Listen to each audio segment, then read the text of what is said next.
Hey, what's going on, my fellow reefers? Fragbox TV here, and today I want to show you a really cool coral.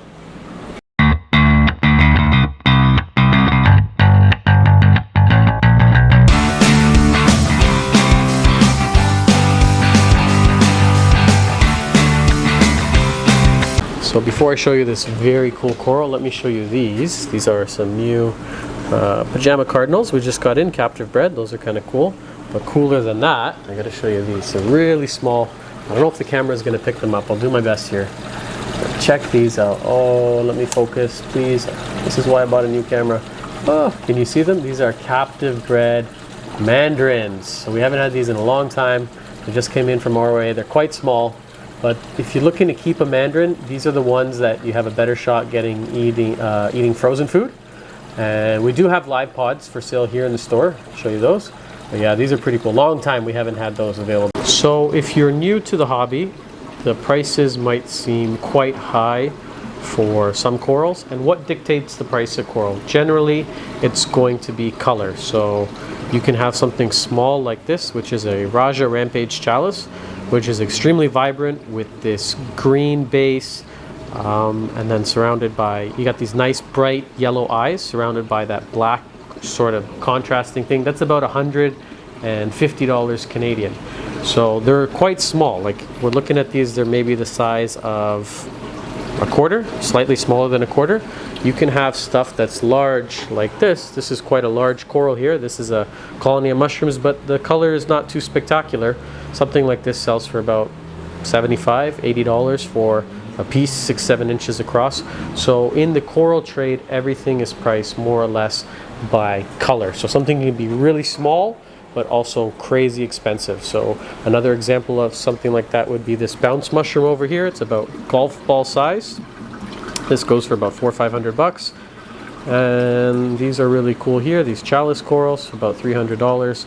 So when I started in the hobby 15 something odd years ago, every single coral, we buy them from this store here in the Toronto area, was $40 Canadian back then. I'm talking 15 years ago. And it was really cool because it was any size, any color, any species, any shape. It didn't matter. This it was called North American Fish Breeders. If anyone here is local in Toronto, you're watching the videos, he would bring in corals mostly from Indonesia, and it was really cool because he'd fill up the tanks.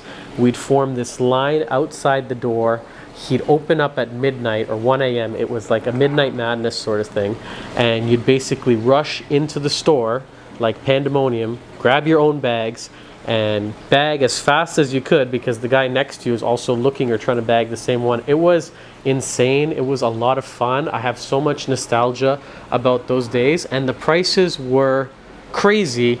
Now that we think about it, like, I don't know what the guy was paying back then, $10 a coral or something, but he was wholesaling them for $40 cash, any size, any species. I mean, it could be a large thing of rainbow acan like this. It could be a large thing of torch. It didn't matter. He didn't care because he was making his money. And you would take your bags full of your bounty and your coral that you got, you take them to the front counter and they count them out by bag. You got 10 bags, there's $400, and you leave a happy customer, and you do that and you come back every 2 weeks. And it was cool. You got to see and meet reefers just waiting in line. There was so much excitement just waiting there to rush in and buy the corals. And it was a really cool experience, and that's gone. And the prices of corals and the prices of everything have gone through the roof. If you live here in the Toronto region and you look at house prices, it's insane. I think we have like the largest housing bubble in the entire world right now. Prices of everything have gone up in general due to COVID, due to inflation, due to whatever. Corals are expensive. That was the biggest sidetrack I think I've ever done in a video. I really just want to talk to you today about this. So this is a very unique, this is really one-of-a-kind chalice. This is the Rainbow Dynamite Chalice. So this came into us from a customer who sadly shut down his tank recently, and he bought a frag off of us, I want to say about a year ago. This guy had a knack for growing corals. His phosphates were really high, nitrates were really high. His tank was an anomaly. Like, it went against the grain, it went against most of the things that we read and that we're taught about reef keeping, and he was able to grow not just LPS, SPS too. I'd sell the guy a frag and he'd come back in a year with a colony for a trade-in and a colony for him to keep a smaller piece. So I don't know what he was doing. The guy was on well water Maybe that has some secret high nutrient well water, whatever. The point is, this was a piece he brought on to us for consignment. It's, I think, about $2,000 Canadian.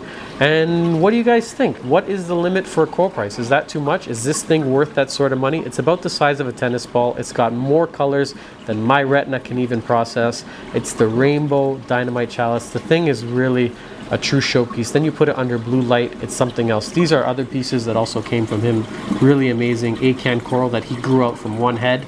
And over here the spellbinder zoas. But yeah, that's it for today's video, guys. I just want to talk a little bit about this amazing piece and coral prices, because that's what we do, is talk corals. This is Fragbox TV. But if you guys got any questions, I'll leave our contact info at the end of the video like I always do. We're here in the Toronto region. You can call us, you can email us. We always love talking to you about this stuff. But thanks for watching, guys. Make sure to subscribe. This is Fragbox TV, and have a good night.